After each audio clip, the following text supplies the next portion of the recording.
Bienvenue donc sur ce webinaire de release de la version 6.4 qui est sorti et paru hier, donc 27 juillet 2023.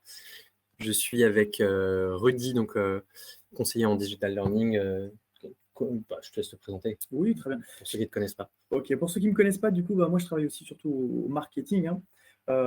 Et donc, mon objectif du coup au marketing, c'est d'essayer de créer aussi du contenu pour bien comprendre BTS, sa valeur. On organise des webinaires et aujourd'hui, je vais intervenir surtout à la fin du webinaire pour parler justement des nouvelles offres qui ont changé, qui ont migré. Et je suis là aussi sur ce webinaire pour répondre à vos questions. Donc, je vois qu'il y en a qui ont téléchargé BTS Editor. Donc, Raphaël qui nous dit ça. Samia, pas encore. Bon, très bien. Voilà. N'hésitez pas en tout cas à poser des questions. Ce qui va se passer, c'est qu'une fois que François, sur chaque fonctionnalité qu'il les aura présentée, si je vois des questions, eh bien, je vais pouvoir lui poser directement les questions et comme ça, il vous répondra directement. Donc, n'hésitez pas à poser vos questions, on les voit. Et puis, si au cas où on ne répond pas aujourd'hui, tout de suite, immédiatement, à vos questions, moi, je les note et puis on vous répondra par mail après. Tout à fait, voilà.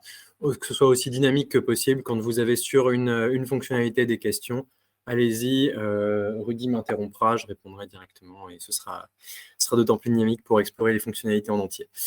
Pour celles et ceux qui ne me connaissent pas encore, donc je suis François Pigeon, je suis responsable de formation chez Service Factory. Moi, ça fait 2 ans que je suis arrivé, passionné du logiciel depuis 7 ans et toujours ravi de voir ces évolutions. Ça fait 7 ans que je vois le logiciel avancer dans le bon sens et à chaque fois, ils arrivent à me surprendre. Donc, je remercie chaque jour nos développeurs pour toute la magie qu'ils nous font. Donc vraiment ravi d'avoir la chance de vous présenter les fonctionnalités aujourd'hui, surtout qu'il y en avait certaines que j'espérais très très fort depuis pas mal de temps.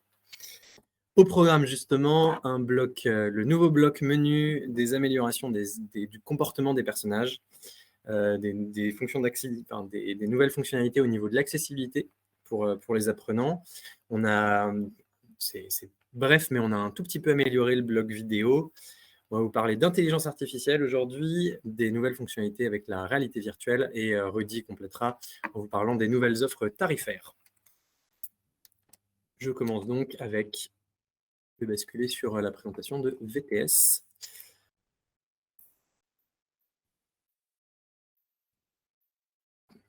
Voici VTS Editor 6.4. Bon, elle se présente, il n'y a pas d'amélioration ou de changement majeur pour le moment sur cet écran ou sur les écrans d'accueil. On retrouve les mêmes choses, vous n'allez pas être dépaysé. La seule chose que vous allez trouver qui va un peu différent, qui va changer ici, c'est ce petit bouton dont on reviendra un tout petit peu, on reviendra même pas mal dessus, mais c'est le bouton d'intelligence artificielle. Je rentre dans la scène menu ici. Vous étiez habitué, là on a un scénario somme toute linéaire et classique, avec on diffuse le menu, le comportement, j'ai repris la structure du webinaire après. Si je rentre dans cette scène menu, je vais pouvoir ajouter le nouveau bloc menu.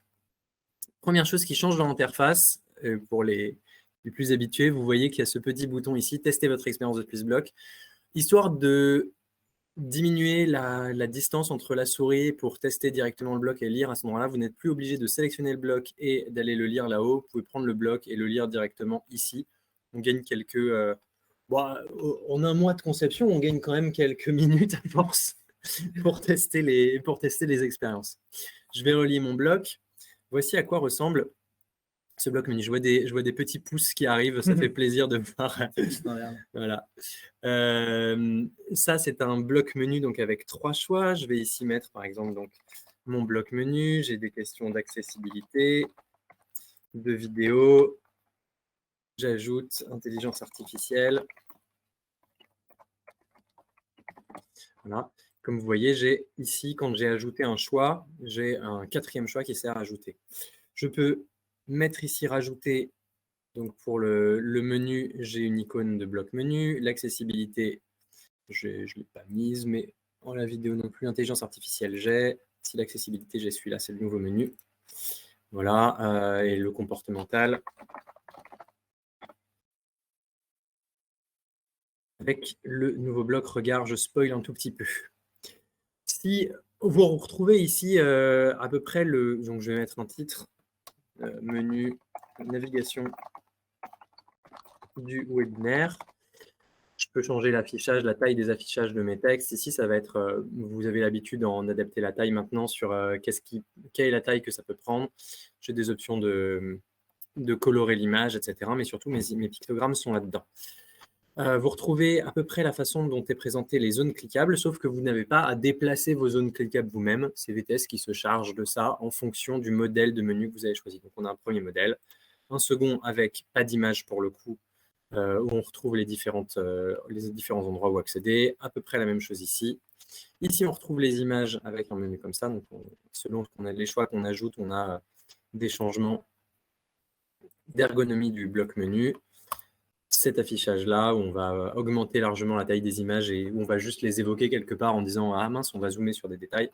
Et puis, celui-ci aussi. Avec à chaque fois, vous voyez des petites animations qui sont intégrées dans le bloc menu. En bref, pour faire des menus, vous aviez l'habitude de faire des zones cliquables ou de passer par VTStack pour récupérer le hub de navigation, etc. Ça, on s'est inspiré du VTStack et on s'est dit, on en fait quand même pas mal des menus. Ce serait vraiment chouette de simplifier ça et de pouvoir les faire en 3 minutes. Moi, je le trouve absolument génial. Comme ça, on va pouvoir changer depuis le graphe, on va avoir effectivement le comportement, l'accessibilité, la vidéo et l'intelligence artificielle que je vais relier. Oui, je n'utilise pas Shift, j'y vais doucement. Le comportemental, l'accessibilité, la vidéo, l'intelligence artificielle et le menu que je vais boucler sur lui-même, c'est super. Donc voilà, on a vraiment cette dimension de je choisis, j'ai mon menu et je dirige vers les scènes que je veux, comme je veux derrière pour y accéder. Est-ce que vous avez des questions? Est-ce qu'il y a des questions qui tombent pour le moment sur… Pour l'instant, je n'ai pas de questions. J'ai juste Samuel qui me dit que du coup, la qualité d'image pour l'instant, elle n'est pas terrible. Ça dépend en fait du débit que vous avez chez vous. Moi, je viens de regarder là, chez nous, ça me met que c'est en good, donc on est bon. Donc voilà, c'est peut-être une histoire tout simplement de votre débit à vous, Samuel. Si je vois une question de Mélodie qui me demande si quand on fait play ici, on utilise les variables qu'on pourrait avoir dans test. J'imagine qu'on parle de celui-ci. Je n'ai pas la réponse, je n'ai pas essayé celui-là. Si un de nos devs qui regarde le webinaire peut répondre à cette question, dès le lancement du scénario, je pense que oui. Je pense que c'est exactement la même fonctionnalité. Donc, à mon avis, ça prend bien le… Ouais, testons. Hein. Je veux dire, il n'y a pas de raison de…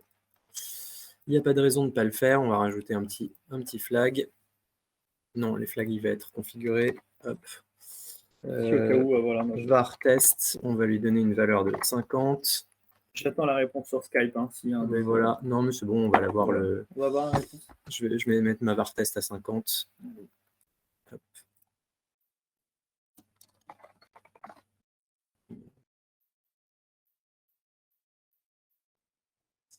J'utilise rarement ce truc. Pourquoi est-ce que je ne peux pas mettre mes 50 ici? Bonne question. Ouais, je teste toujours mes variables en passant par là. Voilà, on va voir si les devs nous répondent. Voilà, on va voir si les devs nous répondent. Mais je vois pas de raison, je pense que c'est exactement la même fonctionnalité qu'en haut. Après, il y a aussi quelle est la limite du nombre d'éléments qu'on peut mettre dans un menu. Dans un menu, bah regardez, je pense que je vais l'atteindre. Voilà, à mon avis, c'est 10. 5 et 5, 10. Très bien. Super. Parfait. Très bien. OK chez lui pour Raphaël. Donc oui, voilà, ça dépend vraiment des débits. Pouvoir passer à la partie comportementale et amélioration du comportement. Alors la première, dont il va falloir un petit peu nous croire sur parole, c'est qu'on a nos développeurs qui sont repassés sur le lip sync. Le lip sync, pour ceux qui manqueraient ce terme technique, c'est la synchronisation labiale, donc les personnages qui parlent en fonction des crêtes et des creux du son.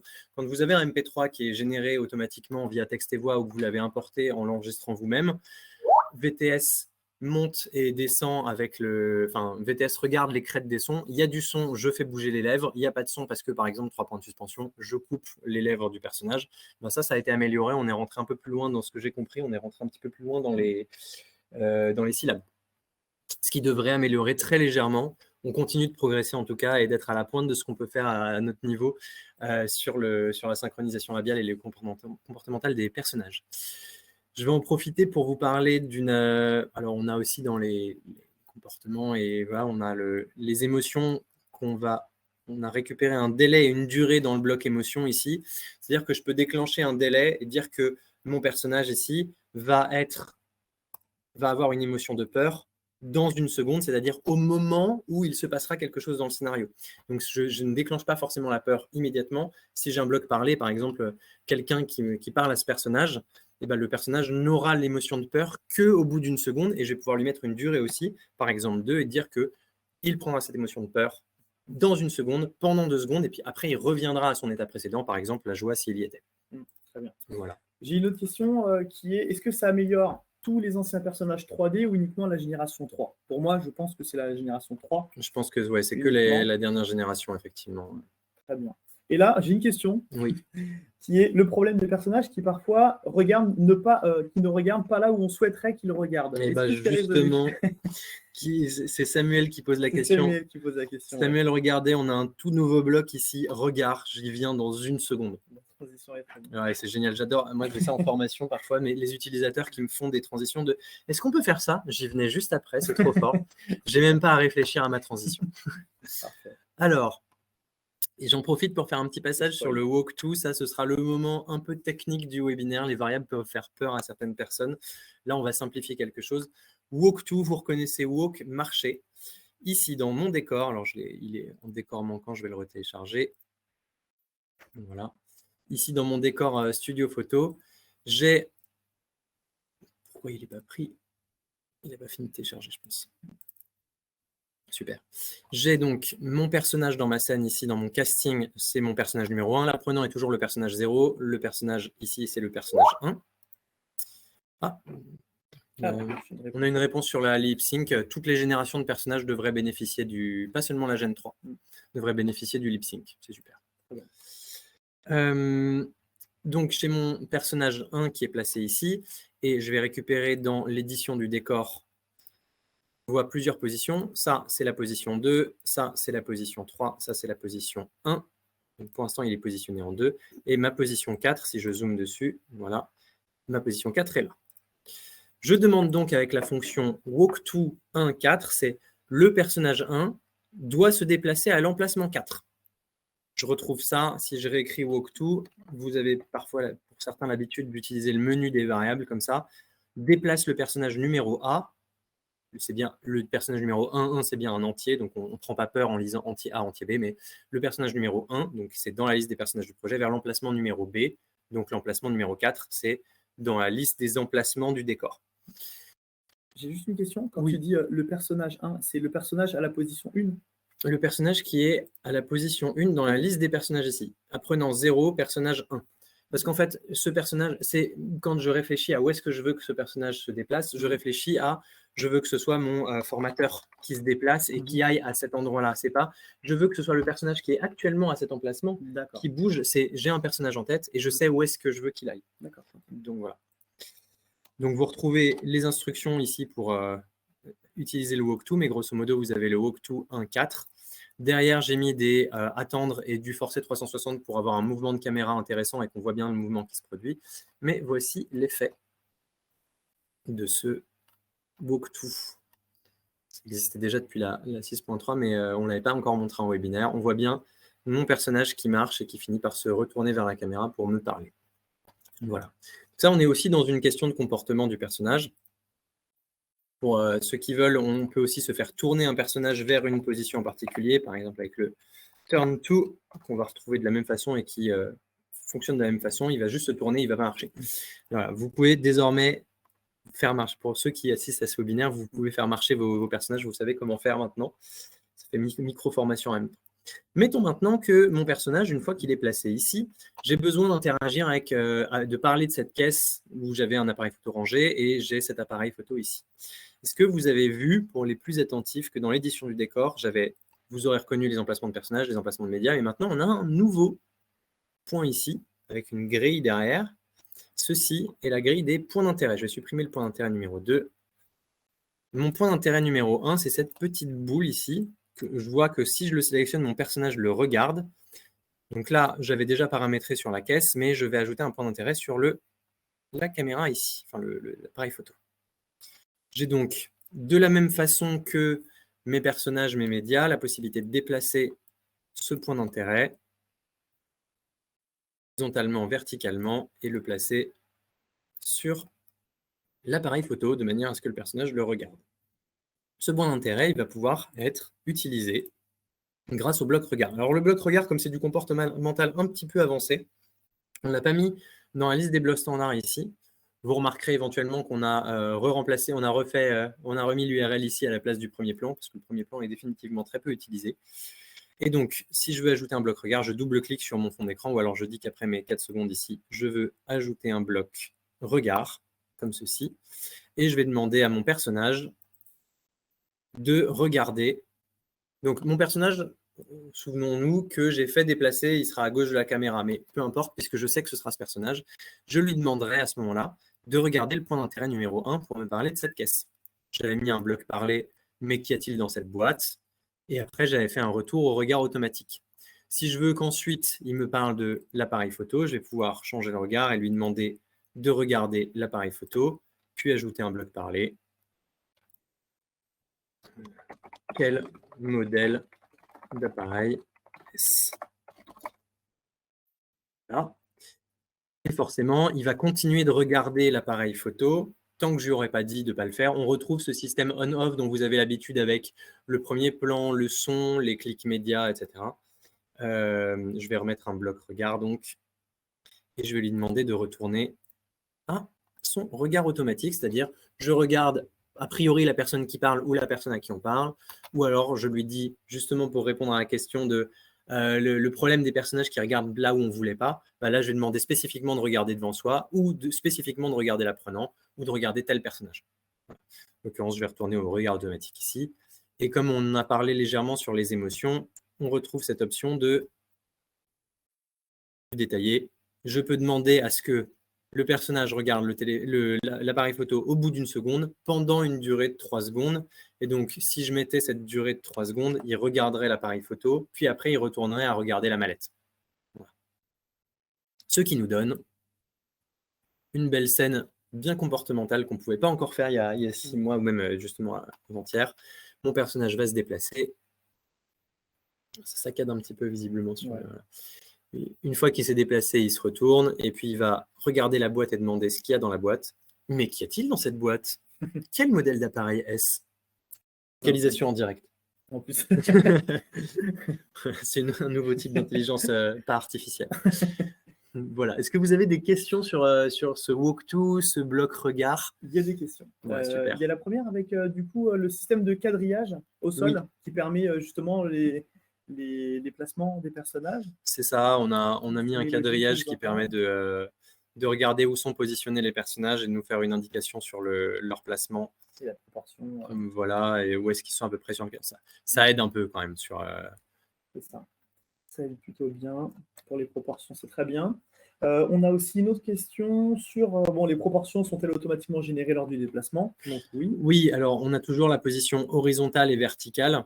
C'est pas automatique, c'est à vous de définir. Là, ce personnage-là, il est beaucoup plus petit que celui-ci, simplement parce que je l'ai beaucoup plus poussé dans le fond sur mon quadrillage. Si je veux l'agrandir, il va falloir que je le ramène, et là, il est très très grand. Si je le baisse en position horizontale, il va prendre à peu près la même taille que celui-ci. Voilà, je peux avoir... C'est vraiment une question de position horizontale et verticale. Ça, c'est pas nouveau pour le coup, à définir pour bien le positionner sur un environnement 3 dimensions. C'est ça. Ensuite, j'ai aussi l'autre question. Peut-on le faire marcher jusqu'à un point PO? Un point d'intérêt, non. Les personnages marchent d'un emplacement de personnage vers un autre emplacement de personnage. Notamment parce qu'il va avoir besoin de cet emplacement de personnage pour savoir où est-ce qu'il va se tourner. Ici, je distingue que cet emplacement de personnage, il est tourné vers l'apprenant, vers le centre de la scène. Le point d'intérêt, je ne pourrais pas définir. C'est une sphère, donc techniquement, je ne pourrais pas définir où est-ce qu'elle regarde. Donc, pour que le personnage, une fois qu'il a marché jusqu'à ce moment-là, regarde à nouveau l'apprenant ou regarde vers l'endroit où je veux, il va falloir que j'ai un emplacement de personnage. Et donc, y a-t-il un mouvement de bras associé possible au déplacement? Non, il n'y a pas de... Le mouvement, l'animation du walkthrough est automatique.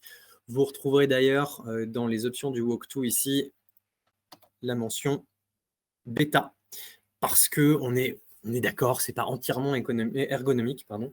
C'est pas entièrement ergonomique. On aurait envie d'un bloc marché. Voilà, pour l'instant, on n'a pas non plus l'option de s'asseoir ou de se lever. Cette animation, elle n'est pas encore disponible. Donc, je pense qu'à un moment, nos développeurs vont nous faire ce bloc bien paramétré de je marche jusqu'à tel endroit, je me lève, je me rassois, en fonction de, techniquement, utiliser le walkthrough, montrez-nous dans les statistiques d'utilisation que vous utilisez les déplacements des personnages, et clairement, ils vont finir par le faire. Et on ne peut pas non plus, je ne sais pas si c'est avec les mouvements de bras, c'était uniquement le walk-to, mais on n'a pas non plus, pour l'instant, c'est que le regard, on n'a pas encore la possibilité de pointer du doigt si c'était la question sur le POI. On répond à juste la dernière question, et en fait, tu la réponds. Elle répond, on en répond déjà dans le début, en fait, normalement, du graphe. La caméra, est-ce qu'elle suit le personnage qui se déplace? Non, la caméra ne suit pas le personnage qui se déplace. Pour ça, il a fallu que j'utilise un forcé 360 un peu en tâtonnant. Donc, je sais que je partais d'ici. Je sais que je veux atterrir là pour regarder le personnage qui sera à peu près ici. Et je lui ai demandé de le faire en 4 secondes. Donc, j'ai dû tâtonner un petit peu. Je sais que mon personnage va commencer à se tourner vers la position 4 en 2 secondes. Une fois qu'il commence à marcher, je déclenche le mouvement de la caméra. Et après, j'ai dû attendre pour que le mouvement de la caméra se finisse et le mouvement du personnage se termine aussi. Très bien. Et pour Jean-Michel qui pose aussi une dernière question, et pour les décors déjà existants dans les catalogues, des POI vont-ils être ajoutés? Dans le catalogue, je ne sais pas s'il est prévu de les ajouter, mais par contre, vous pouvez tout à fait les ajouter vous-même via l'édition du décor. Et comme on a Rudy nous en parlera, mais on a une disparition de la version Silver. Donc, il n'y a plus de notion de... Enfin, toutes les personnes qui ont la version, la version entreprise, le VTS à jour, vont avoir la possibilité de définir des points d'intérêt et d'éditer les décors. Ce sera disponible pour tout le monde. On peut passer à la suite. Super. La suite, c'est l'accessibilité. L'accessibilité, qu'est-ce que c'est? Alors, j'ai rien mis dans cette scène, évidemment. Je vais relire ma scène du walkthrough et je vais attirer votre attention sur ceci. Il y a l'interface qui a changé. Vous n'avez plus le bouton pause ici. Je vais cliquer sur ce menu qui fait office de bouton pause. Techniquement, mon personnage est en pause, il a arrêté de marcher.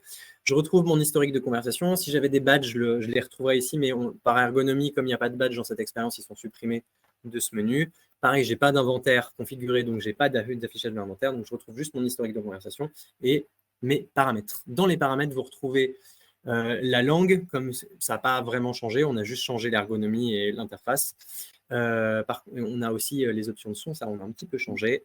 Les options de couleur, on va y venir aussi, où là on a pas mal changé, et les textes. Rudy, est-ce que tu peux me dire d'où est-ce que ça vient ce changement de menu et ces options d'accessibilité? En fait, ce qui s'est passé, c'est que nous, on a des gros groupes qui nous disent que, en fait, quand ils veulent faire rentrer VTS Editor dans leur entreprise, et ben, en fait, il faut absolument que leur formation soit accessible. Qu'est-ce que c'est accessible? C'est accessible en fait à tout le monde, pour tout le monde. Et donc, on a travaillé avec Creative Handicap, qui est une association pour l'inclusion des personnes en situation de handicap. Et ils nous ont fait un audit, tout simplement pour essayer d'analyser, de comprendre ce que l'on pourrait modifier, changer et améliorer sur le logiciel pour que des personnes malvoyantes, malentendantes, puissent bénéficier d'une formation et puissent justement voir les formations de façon adaptée en fait à leur vue. Et donc, c'est pour ça que là, en fait, on va vous montrer justement les améliorations qui ont été intégrées dans VTS Editor, le player et Perform, sur la grosseur des textes, sur aussi la dyslexie, parce que les personnes qui sont dyslexiques, en fait, ils ont certaines polices qui sont plus faciles en fait, à lire. Justement, et également, Luciole est un petit peu plus facile à lire. On augmente, on regarde les textes, la police d'écriture change. Donc ça, c'est vraiment à la main de l'apprenant. Et lorsque vous faites votre export, votre publication de projet, cette nouvelle interface de lecture du projet pour l'apprenant est embarquée dedans. Donc, c'est disponible sur votre LMS, c'est disponible sur VTS Perform, c'est disponible partout où vous le faites. Dès que vous exportez en version 6.4, vous avez ceci qui est disponible. Et donc, l'Open Dyslexic qui aide pour la dyslexie. Voilà. Et puis après, il y a aussi les couleurs. Je te laisse montrer aussi les couleurs pour les daltoniens. On a des contrastes élevés qui vont permettre de justement modifier les couleurs au niveau de l'interface et des blocs. Les blocs vont donc changer, même si vous avez pensé à votre expérience en avance avec une charte graphique, etc. Les apprenants ont la possibilité de passer au-dessus avec des contrastes élevés, blanc et noir. Et puis, dans le cadre où il y a des daltonismes, on a les 3 types ici de téranopie, protanopie et tritanopie, qui permettent de mettre des couleurs appropriées aussi pour favoriser la lecture des différentes expériences du scénario, Voilà. différentes expériences faites avec VTS. Et les expériences, ce qui va changer, hein, c'est les boutons. C'est les boutons, les couleurs qui vont changer de couleur, les boutons qui vont changer de couleur. Et on a aussi la taille aussi pour les personnes. Bien sûr, dans les textes, on peut améliorer le zoom forcément. Si les sous-titres me dérangent, je peux toujours les supprimer, mais ça c'était présent dans la version précédente aussi, juste pas sous cette interface. Voilà. Et on a amélioré un petit peu aussi dans les sons. On peut, si j'ai des problèmes à entendre certaines choses qui se passent, je veux entendre que les voix, je supprime la musique, je supprime les effets, je me concentre uniquement sur les voix et je peux ajuster leur volume. J'ai donc quelques questions. Pour le choix de l'ergonomie, est-ce que l'on peut choisir un choix par défaut différent? Peut-on les choisir avec une variable lors d'un choix au joueur? Non, c'est vraiment à la main. Le paramètre ici, il est à la main du joueur et c'est uniquement lui qui peut le définir. Vous ne pouvez pas mettre une variable qui dit ça va être comme ça. Vous pouvez essayer de reproduire ce genre de choses directement dans les paramètres de base du projet, auquel cas le joueur n'aura pas à faire quoi que ce soit. Mais il y aura toujours la possibilité de passer par les paramètres pour changer. Et donc, votre expérience de base, si vous avez, par exemple, au début, vous dites, vous accédez au menu pour pouvoir changer vos paramètres et changer l'accessibilité, très pratique, ils sauront qu'ils peuvent le faire eux-mêmes. Et il y aura justement tous les types qu'on a présentés ici. Très bien. Est-ce qu'on peut le montrer sur mobile? Oui, ça fonctionne. Ça fonctionne, mais après, je ne peux pas montrer ce que ça donne. Voilà. Je peux le basculer ici, hein, mais hop, smartphone. Hop, voilà. Ça ne simule même pas complètement bien, mais grosso modo, c'est à peu près ça. L'expérience doit-elle être obligatoirement en 6.4 pour bénéficier du zoom de texte? Tout à fait. Si vous êtes encore en 6.3 ou antérieur, 6.3.2 ou antérieur, vous n'avez pas accès, votre publication ne va pas embarquer cette version du lecteur, donc VTS Player techniquement, même si ce n'est pas qu'une application. Ah, on me dit que c'est faux. VTS, c'est partout Pierre, sur les modules maintenant. Alors, du coup... Ok, super chouette. Donc en fait, même si vous êtes en 6.3.2, vous allez bénéficier de l'accessibilité directement, c'est embarqué. Je ne sais pas comment ils font des trucs rétroactifs. On a l'impression qu'ils développent pour la vue apprenant uniquement. La vue apprenant uniquement. Okay. On a l'impression qu'ils font des développements dans le passé. C'est incroyable. Très bien. Génial. Parfait. Une machine à remonter dans le temps, quoi. Fantastique. Bon, bah, super. Et ensuite, on a comment ça se passe pour les langues. Donc, est-ce qu'on peut mettre les textes des dialogues dans les deux langues? Alors, il y a une différence entre la langue de l'expérience et la langue de l'interface ici. La langue de l'interface, c'est celle qui va définir justement, si je passe en espagnol ici, j'ai texte, idioma, colos, enfin voilà, je suis très mauvais en espagnol. Mais ici, on a justement les langues, c'est uniquement la langue de l'interface. La langue de l'expérience, elle ne change pas. Pour ça, il va falloir les définir, faire des projets, les exporter. Mais on a quelque chose pour vous sur les langues qui arrivent juste après.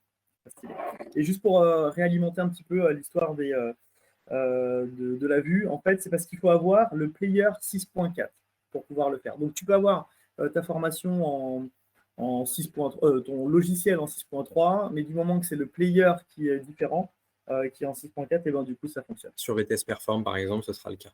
Voilà. Okay. Eh bien, c'est bon, on peut aller passer à la suite, justement, avec le blog vidéo. Donc, vous le connaissez, le blog vidéo. Il y a une petite modification qui nous a été demandée pendant pas mal de temps, qui est l'affichage de la barre de contrôle ici. Alors, je vais ajouter mon média.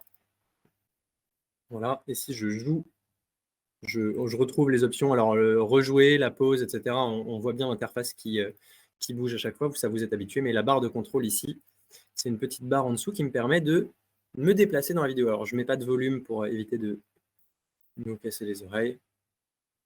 Là, j'ai bien ma vidéo qui se joue, et si je décide d'aller quasiment à la fin, je peux aller à la fin. J'ai raté un dialogue, je veux revoir quelque chose, je peux remettre juste en arrière. Ah, c'était vachement bien. Ah, c'était vachement bien. Et on peut enfin regarder les vidéos, et si je suis interrompu pendant mon visionnage de la vidéo et que je veux revenir juste en arrière, je peux. C'est super. Okay. Ça fait plaisir. J'ai Nicolas qui me dit qu'il vient de charger une expérience 6.3 sur VTS Player. Et il dit que dedans, il n'y a pas de zoom.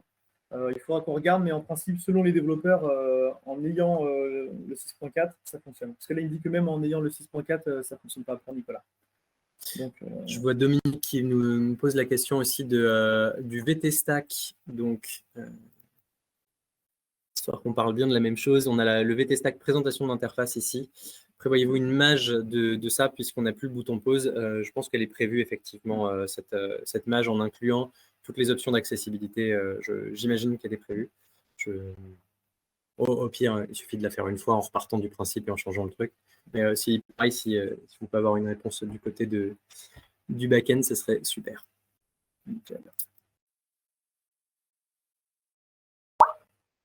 On me répond qu'effectivement, la mage du VT Stack est bien prévue. Super. Passons maintenant au gros paquet, la grosse fonctionnalité avancée de la 6.4, qui est l'inclusion de l'intelligence artificielle. Je peux juste… bien sûr, vas-y. Il y a une question qui est intéressante, c'est Steve qui la pose. Est-ce qu'il est possible d'autoriser la relecture, mais d'interdire l'avancée? Tu sais pourquoi tu ailles… Non, on ne peut pas, pour l'instant, il n'y a pas de… C'est de la barre de contrôle, va sur tout. Mais c'est une bonne idée, je vais le noter. Ce sera remonté au dev.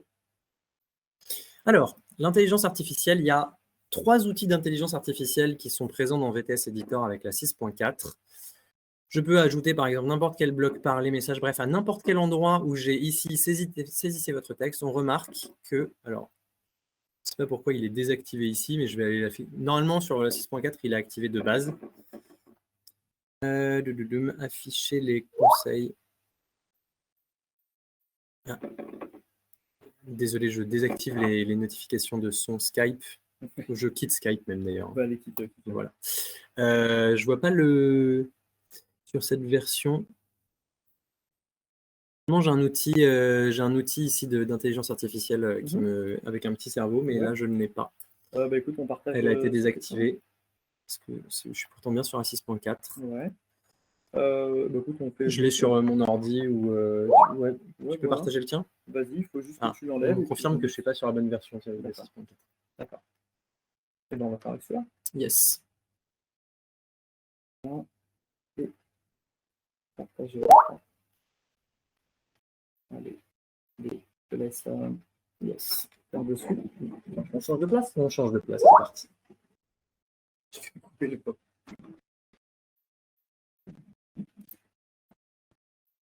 Je suis bien sur la 6.4. Super. Donc, ça va, on est bien sur le partage. C'est nickel. Si j'ajoute un bloc parlé, je vais retrouver cette fois mon petit icône ici, intelligence artificielle. Donc, si j'ai un personnage ici qui parle à un autre, je vais quand même ajouter un personnage dans ma scène.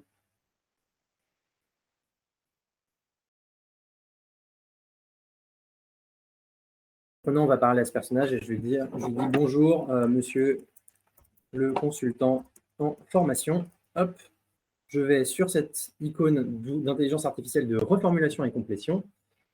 Le texte de référence étant ceci, si je mets juste bonjour, en fait, l'intelligence artificielle, elle va imaginer n'importe quoi. C'est une API qui est connectée avec ChatGPT. Donc, si jamais je ne lui dis que bonjour, il va imaginer n'importe quoi, n'importe quel monologue. Il peut me compléter à peu n'importe comment. Là, à partir du moment où je dis monsieur le consultant en formation, je donne déjà à l'intelligence artificielle une espèce de notion de je suis dans un contexte où il y a un consultant en formation qui me parle, donc il y a des présupposés à peu près logiques de j'ai un projet ou quelque chose. Je peux cliquer sur compléter.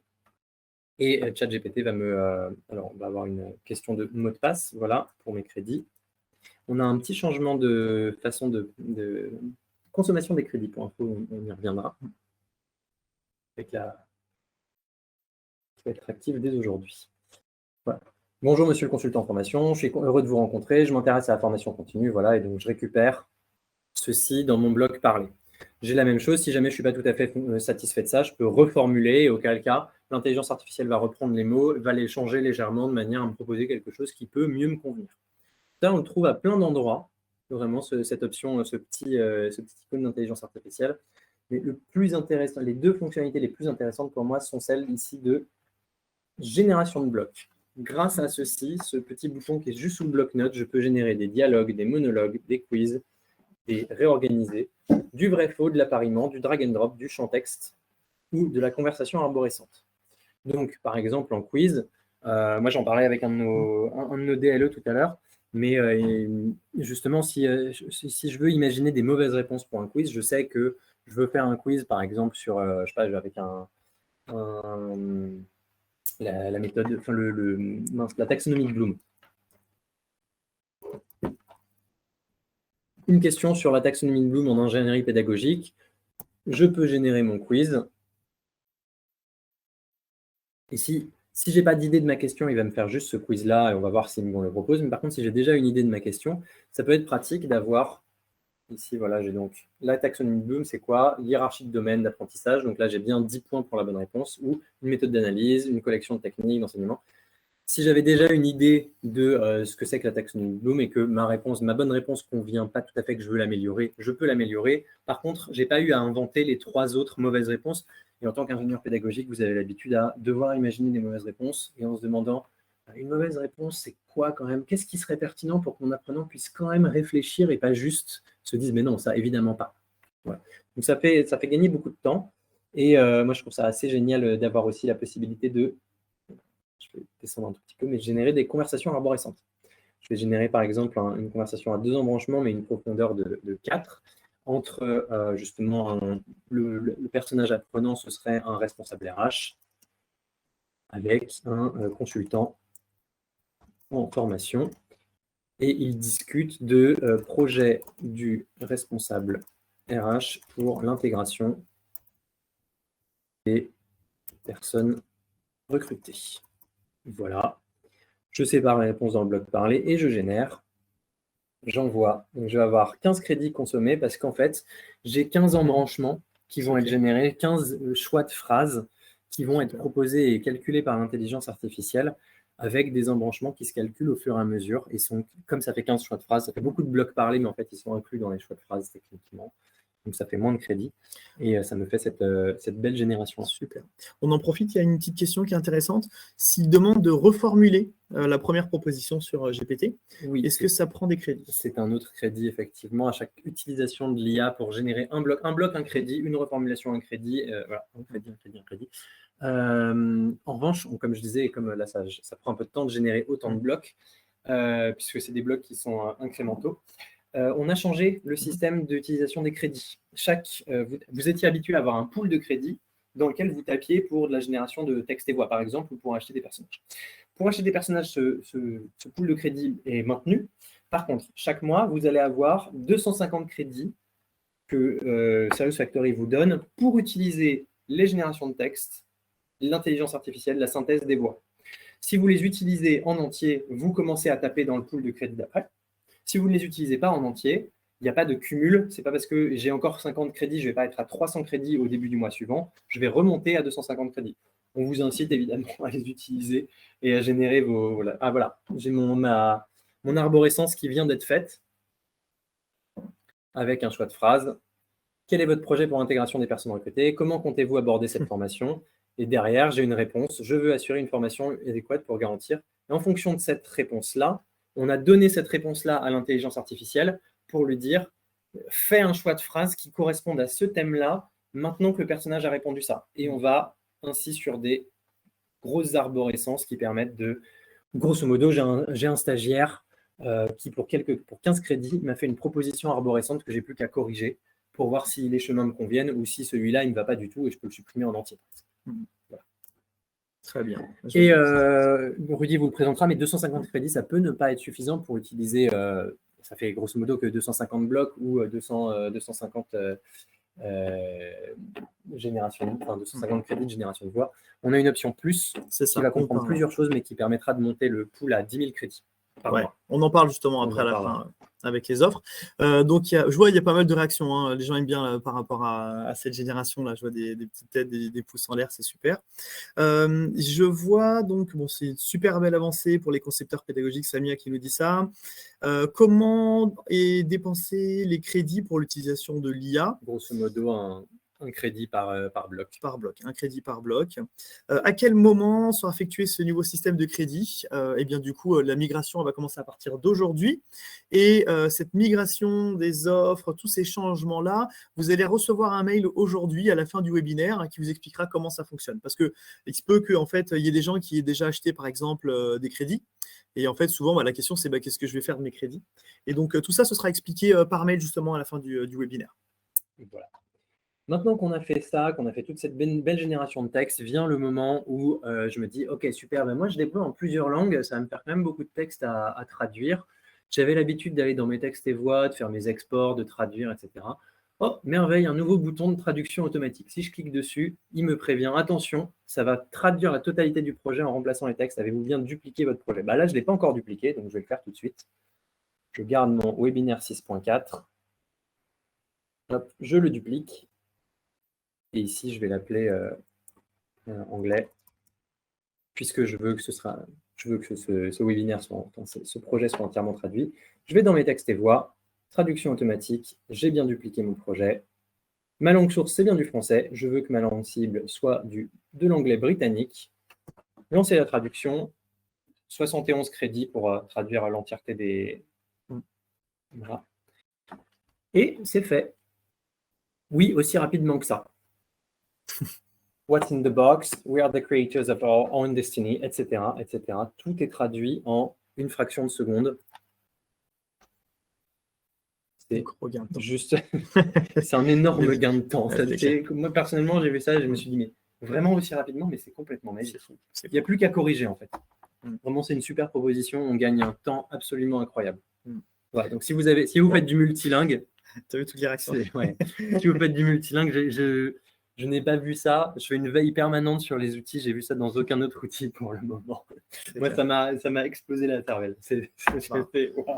Entre ça et les générations de blocs, c'est un truc de malade. Ouais, clairement, on est dans le futur. On parlait de voyage dans le temps de nos développeurs. Là, ils ont clairement appuyé sur la passe rapide. C'est clair. C'est clair. Est-ce qu'on a d'autres questions? Je vois que devient le pack Gold. Rudy en parlera. Mais, voilà. On en parle tout à l'heure. Quel est l'outil de traduction utilisé? C'est DeepL, qui est utilisé comme pour la traduction. Et je vois, il faudra quand même vérifier, corriger. Évidemment, ça reste de l'intelligence artificielle. C'est un niveau d'un stagiaire en sortie d'études qui ne connaît pas trop son sujet. Il sait bien faire ce qu'on lui a appris à faire, mais c'est à peu près tout. Et quand on est expert sur un domaine, il vaut mieux être capable de le gérer derrière. Des fois, il y a toujours des petits mots inversés, des petits trucs comme ça. C'est normal. Donc voilà pour l'IA. J'ai pas d'autres questions. Super, on va pouvoir passer aux fonctionnalités de VR. On était habitué avec... alors à la VR, on avait... Je suis en train de partager une fenêtre. Est-ce que là, on voit le changement? Non, je suis toujours sur la fenêtre. J'arrête le partage. Et je repartage mon écran.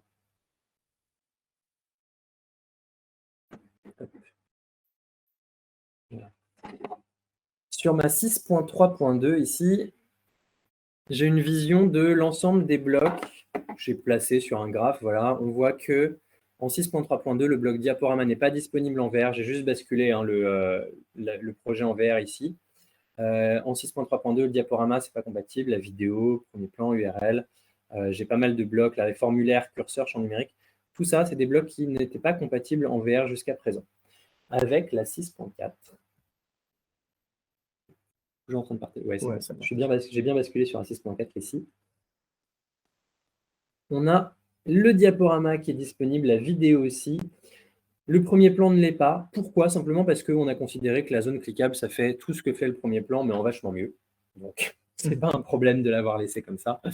L'URL, pour le coup, n'est pas disponible en VR parce que la VR, vous l'utilisez sur un casque et que si l'URL, ça ouvre un nouveau lien, donc ça ouvre une fenêtre sur votre navigateur. Sur un casque VR, il n'y a pas vraiment de correspondance à ça. Donc, si vous avez un bloc URL dans votre expérience en VR, on va juste rentrer et sortir du bloc URL sans le déclencher. Il ne va rien se passer dessus. Il va juste ne rien faire. C'est comme si c'était un bloc invisible. Et on a une nouvelle icône qui apparaît ici sur les champs texte, formulaires, etc. C'est quoi? Je mets là tout le type. Ce bloc nécessite une manette VR pour fonctionner. Exactement. Donc, avec la 6.4, VTS devient compatible avec les manettes de casque VR. Donc, si vous avez des manettes, donc s'il n'y a pas de manette, on déclenche la sortie et ça fait comme le bloc URL, il ne se passe rien. Mais si vous avez des manettes, vous allez pouvoir interagir avec, vos apprenants en tout cas vont pouvoir interagir avec le bloc formulaire, curseur, champ numérique, champ texte et évidemment l'appariement et le drag and drop qui sont quand même des fonctionnalités pédagogiques ultra intéressantes. Voilà. Évidemment, les blocs Forcé 360 et Figé 360 ne sont pas disponibles en VR puisque c'est l'apprenant qui choisit. Il a quand même son libre arbitre pour regarder, pour choisir là où il regarde. On va pas lui, alors qu'il ne bouge pas avec son cerveau, s'est habitué à si je tourne à gauche, je bouge. Si on lui fait bouger l'image en VR, ça peut donner un peu le tournis. C'est clair. Voilà pour les fonctionnalités de VR et je pense que je vais prendre la main pour le. À moins qu'on ait des questions sur le. Pour l'instant, pas de questions. Bon, l'histoire de pack gold, etc. Justement, on en parle après. Super. S'il n'y a pas de questions, on va pouvoir enchaîner sur la présentation et surtout sur les offres. Hein. Tu peux reprendre la main sur la présentation qui est toujours un. Là. Très bien. Tac, partager. En tout cas, merci pour vos réactions sur le chat et tous les pouces et même les pouces en l'air là. Voilà, c'est même j'ai vu des commandes, quand on a dit que c'était un crédit par bloc et par génération, j'ai vu un petit icône de personnage qui pleure. Oui, ça sélectionne effectivement. Vous êtes habitués. De toute façon, quand on fait appel à des prestataires extérieurs, à des API, à des Google qui génèrent nos voix, du chat GPT, ça nous coûte quelque chose et donc techniquement on le répercute à base de pas grand chose. C'est pour ça qu'on a changé le système de crédit où vous avez soit 250, soit 10 000 crédits par mois selon votre offre BTS. Super.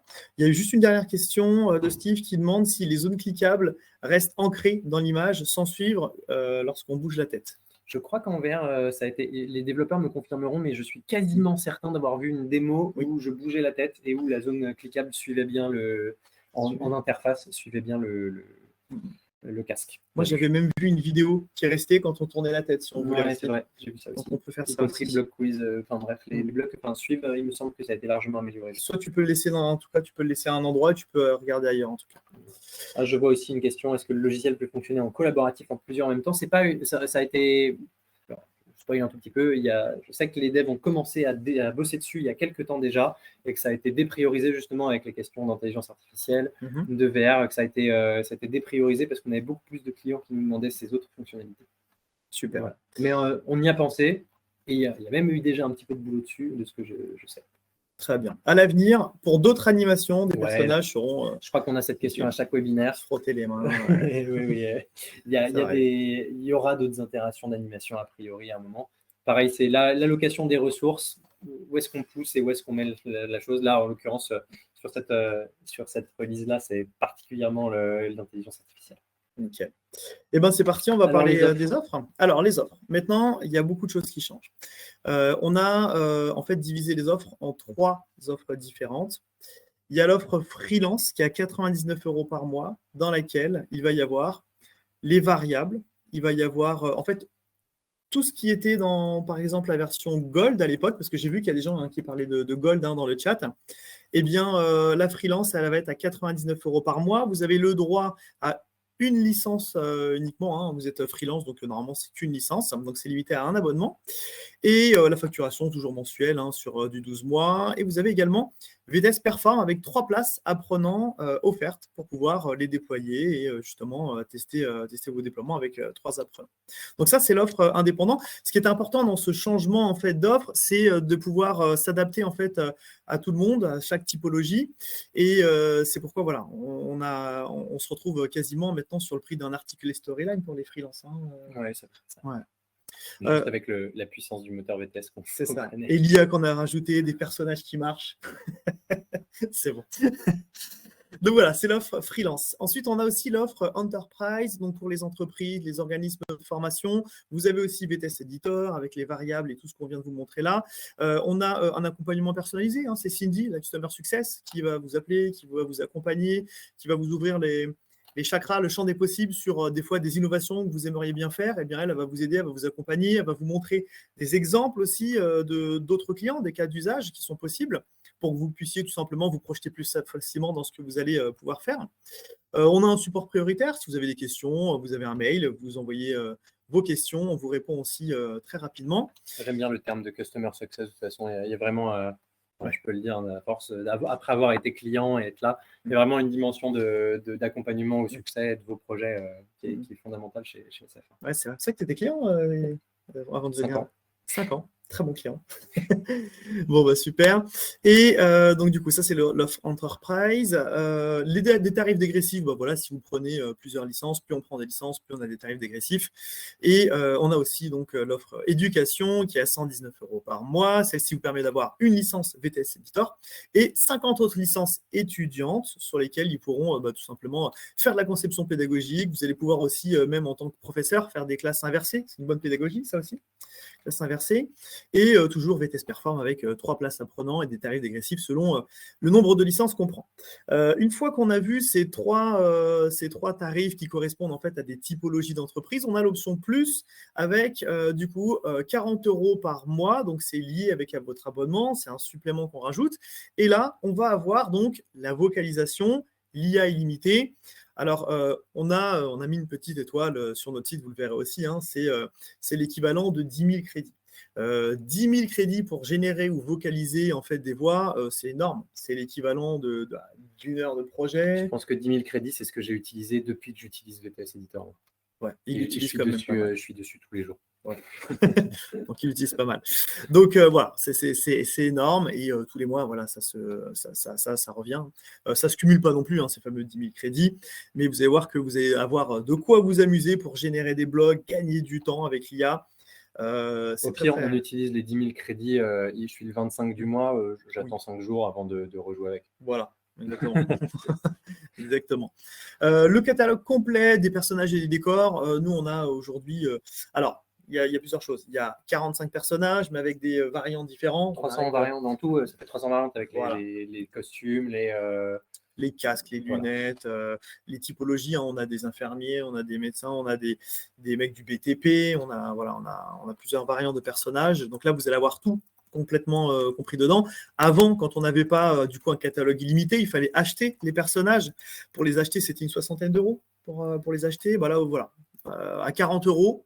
Donc c'est même en dessous d'un personnage. Vous avez tous les personnages, ce qui va vous permettre de mieux personnaliser vos modules. Et en plus de ça, vous allez avoir une vocalisation quasiment illimitée avec de l'IA qui va vous permettre de générer des blocs. Donc, c'est très sympa. Et la réalité virtuelle, avant, c'était le pack Infinity qui était vers les combien 5 000 € à l'époque. Ouais. Et bien là, avec cette option, du coup, à 40 € par mois, elle est complètement débloquée. Vous allez pouvoir faire du VR. Du cardboard aussi, hein. Si vous n'avez pas forcément des lunettes VR, de casque VR, Oculus, hein, vous avez des cardboards, c'est les petits trucs en carton, hein. On met son téléphone dedans et on peut, voilà, pareil, interagir dans le décor. C'est avec nos yeux qu'on va faire des choix. On a comme une sorte de laser, entre guillemets, qui va vous permettre de faire des choix. Et bien, cette option-là va être aussi, du coup, débloquée pour 40 €. J'ai plusieurs questions. Le freelance est en anglais. Le freelance, il est affiché à 119 US$ sur le site. Est-ce que ça a changé? Alors, il faudrait voir parce que normalement, nous, là, on est à 99 € hors taxe, 120 € TTC. Et en Angleterre, quand tu achètes en Angleterre, normalement, il n'y a pas de TVA. Ouais, donc, ce sera à revoir. C'est une bonne question. On a les coordonnées de la personne qui demande? Oui, c'est bon. Ok. C'est Raphaël. Si on vient de renouveler l'abonnement, a-t-on accès aux mêmes éléments, notamment pour l'abonnement éducation et les licences étudiants? Alors, du coup, il sera expliqué, comme voilà. le disait Rudy, on va y avoir un mail qui va correspondre à ce qui se passe pour vous et votre licence, justement, qui va partir juste après le webinaire, si j'ai bien compris. C'est ça, il y a une migration et donc du coup, cette migration, elle va fonctionner. Voilà. Et c'est le mois, pour le renouvellement des 10 000 crédits ou des 150 crédits, c'est le mois calendrier ou par rapport à la date de renouvellement d'abonnement? Pour moi, c'est le mois calendrier. D'accord, ok. Je ne suis pas certain de ça. Hein, vraiment, d'accord. Pour moi, c'était plutôt, tu le prends, ta licence, on active ta licence le 12, tous les 12. Ça va fonctionner comme ça. Je veux bien quand même que le support nous l'informe sur Skype, mais normalement, c'est par rapport à ta date d'activation. Ok. Me semble-t-il, mais on va voir ce qu'ils vont nous répondre. Tac, tac, tac. Pour l'instant, pas de réponse. Ah si, ça y est, on a des gens qui commencent à J'ai William et Yannick. On est en direct avec les experts de la question. Ouais, pas entendu, désolé. Donc, du coup, je répète rapidement. Hein, Les crédits se renouvellent, les 250 ou les 10 000 crédits se renouvellent au 31 du mois, au 1er du mois, ou bien à la date anniversaire de la... au premier de chaque mois. Premier de chaque mois. Voilà. Très bien. Bon, super. Parfait. Tu vois, moi, je pensais que c'était à l'heure de l'activation, donc très bien. Super. Et bien ça, est-ce qu'on a d'autres questions? Pour l'instant, non. Ouais. Du coup, c'est le moment puisqu'il est 14h30. Donc, si vous avez des dernières questions, c'est maintenant. Au revoir, Eric. Merci d'avoir apprécié Et puis, on va transmettre évidemment le lien vidéo de la présentation. Super. Merci à votre attention, à votre participation déchaînée pendant tout le Ouais, franchement, j'ai vu que l'IA, ça a beaucoup plu. Hein. Ouais. Je sais pas si tu as vu les. Si, ouais, il y a eu beaucoup de claps. Alors, il y a beaucoup de gens. Hier, je parlais d'IA avec un client et il me dit ouais, mais moi, ça me fait peur, etc. Et en fait, je lui ai demandé pourquoi. Il me dit oui, mais en fait, j'ai pas envie que ça nous remplace. Et en fait, pas du tout. Ça remplace pas les experts. De toute façon, l'expertise est quasiment irremplaçable. C'est ça. Enfin, je l'ai mentionné plusieurs fois, mais c'est l'équivalent du niveau d'un stagiaire en fait. Ça produit très vite. C'est un stagiaire qui va très très très vite, mais qui fait beaucoup d'erreurs potentiellement. Voilà. Je rappelle que l'IA, c'est pas fait pour produire un contenu pertinent, enfin un contenu juste et exact. C'est fait pour produire un contenu pertinent avec donc une probabilité de pertinence extrêmement élevée.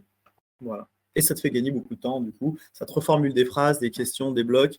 Le syndrome de la page blanche, tu en parlais il n'y a pas longtemps. Tu as fait un post, tu as fait un article pour ça? Ouais, j'avais fait il me semble, le syndrome de la page blanche. Clairement, il peut disparaître si je demande à une intelligence artificielle de me produire une idée de plan de formation. Il peut. Voilà. On a Andrés qui demande si Are we going to do the webinar in English? No, we aren't, Andrés. We are going to subtitle it in English and give the access to the video like this. Voilà. Et oui, effectivement, William qui nous rappelle que l'intelligence artificielle, une autre façon de l'avoir, c'est juste une aide pour gagner du temps. Ouais, vous n'aurez pas oublié que notre baseline Empower the Trainer, vraiment, ça fait partie des outils fantastiques pour vous faire gagner du temps et éviter de faire des copier-coller depuis ChatGPT vers VTS. Très bien. Okay. Eh bien, parfait. Je crois qu'on me dit sur le site, si je lis bien, il est écrit que l'option plus est inclus dans l'abonnement éducation. Alors, l'option plus est... Alors, c'est l'option plus... Alors, en fait, c'est la présentation. Alors, c'est bizarre. Attends, je vais aller faire un petit tour sur le site. Hein. Alors, c'est une histoire de présentation. Hein. Je vais regarder ça. Catalogue, obligation illimitée. Yes, exact. C'est inclus. Oui, c'est vrai. Ça a changé, ça a changé très dernièrement. William confirme. Et sur les évolutions qu'on a fait très, très, très dernièrement. C'est pour ça, oui. C'est vrai, c'est déjà inclus dedans. Ouais. Exact. Juste pour rappel, hein, si des gens s'intéressent au pack éduc, attention, le pack éduc, c'est vraiment uniquement pour les lycées, les collèges, parce qu'on n'a pas le droit de revendre des projets. Donc, il y a un petit filigrane qui est écrit juste en dessous de chaque module. Donc, c'est un abonnement qu'on ne peut pas prendre quand on est une entreprise ou indépendant.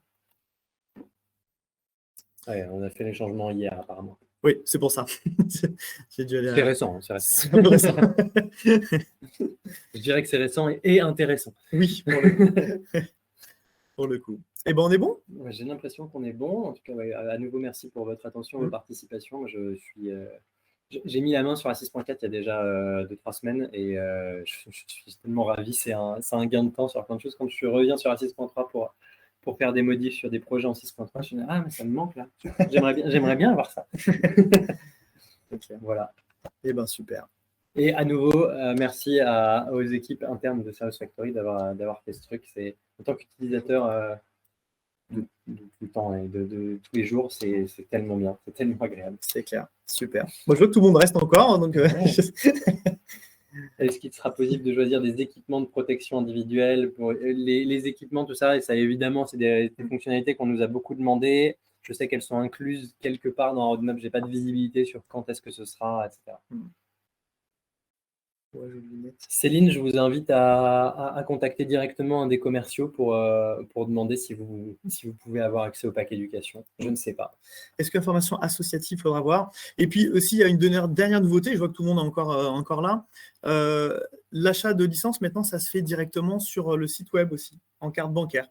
Donc, si vous avez besoin, si vous avez trouvé cette dernière version de VTS Editor très pertinente pour vous, vous allez directement sur le site internet et vous pouvez vous abonner directement en carte bancaire. J'ai une petite, dans les petites nouveautés, tu peux repartager un VTS s'il te plaît. Il y a aussi un bloc que j'attendais depuis pas mal de temps. Alors c'est un peu technique, hein. On est dans une fonctionnalité un peu avancée, mais il y a quelques personnes, et j'en ai vu dans la liste des personnes présentes ici qui me demandaient. J'ai fait un quiz où j'ai fait un bloc aléatoire et il était avec une seule sortie où chacun des choix une seule fois. Et je voulais le reset, je veux retourner dedans pour refaire vivre ça à l'apprenant. Et comme les choix ont déjà été choisis, je ne peux pas. Et ben, désormais, vous avez accès. Donc, si j'ai par exemple, mon aléatoire avec chaque sortie empruntée une seule fois ici, j'ai désormais bien caché là tout en bas mon bloc réinitialisé, celui-là, il ressemble un peu en termes de taille, il ressemble à là, mais le bloc réinitialisé, il ne fait que réinitialiser le bloc d'après. Donc, il me remet ce bloc-là comme si j'étais jamais passé dedans. Et du coup, on peut recommencer sur du chaque sortie une seule fois. Voilà, ça aussi. Maintenant, alors, c'est très circonstanciel, mais maintenant, vous savez que ça existe. Parfait.